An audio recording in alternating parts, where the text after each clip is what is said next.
As you can see, there's only one fan here for the exhaust.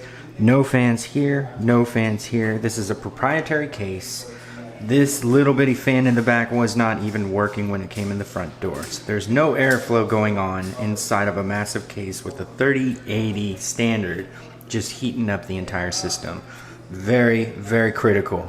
You're just going to heat up until all of the components heat up, and then you're going to run into problems. So you just can't do that, guys. Okay, so the plan, guys, is for more airflow. What we're going to do is transfer everything from here, which we've already taken out and hollowed out. We're going to put that all the way in this guy right here. This is Corsair 4000D. This is not the airflow case, which would normally have an airflow panel right on the front. The guest, just for some whatever reason, he wanted to go with just a standard, just a little bit cheaper on the budget. And then we went with some DS addressable RGB cables. We went with 2 strips that are going to have 3 fans in it, as a matter of fact. So all we needed to do, get him some extra airflow, and we'll get right to work.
Alright guys, what I've got here is the final product. I put in the RGB fans, I put in the strips. He has plenty of airflow.